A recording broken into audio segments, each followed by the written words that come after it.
Yankaigamari Suba International Film Festival of India IFFI Ngasi Numidang Wairam Pung mangada Goa Da Houdoklagani. Bambolim da laiba Syama Prasad Mukherjee Indoor Stadium da Thoramasi Union Information and Broadcasting Minister Anurag Singh Thakur na Houdokani. Festival asi numit mapani chupna chathabaga loinana film chaniga humbutara rombut hairi. Festival asi British film Catching Dust na Houdoklaga US ki film The Featherweight na closing film oigani hairi. Chahi asi goina Satyajit Ray Lifetime Achievement Award saknairaba Hollywood actor amasung producer Michael Douglas ta piragani. Nakalamrom da festival asida chahi asidagi OTT Award su piba horagani. OTT platform sing da utliba haithoi sing thoiba sing adubu sakhang boina chahi asidagi OTT Award asi hapchin bani hairi. Union Minister Anurag Singh Thakur na IFFI haudokpaga loinana film bazaar so hongdabi matungi na haudoklamgani hairi. Thoramasida Minister of State for Information and Broadcasting L.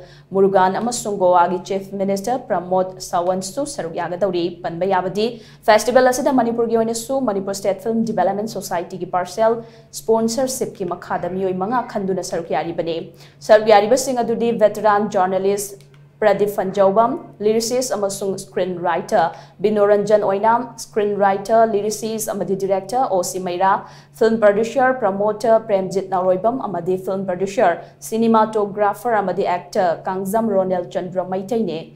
Festival asida Manipuri director MEENA LONGJAM na direction piba ANDRO Dreams haiba film asina Indian Panorama section gi non-fiction category da EHAN HANNA kaptuna haudokadabane. Masigi mathakta Indian Panorama gi jury panel gi marakta thoidok hendokna maming lairaba lamda masigi filmmaker Romi Maitai amasung Swarna Kamal awardee Bobby Wahengbam su yauri bane. Nakalamrom da state asina Nation Film Development Corporation gi film bajarda Ajit Yumnam gi feature film project Sunita The Leading Light amasung Bobo Khuraizam gi documentary project Reincarnation utkani hairi.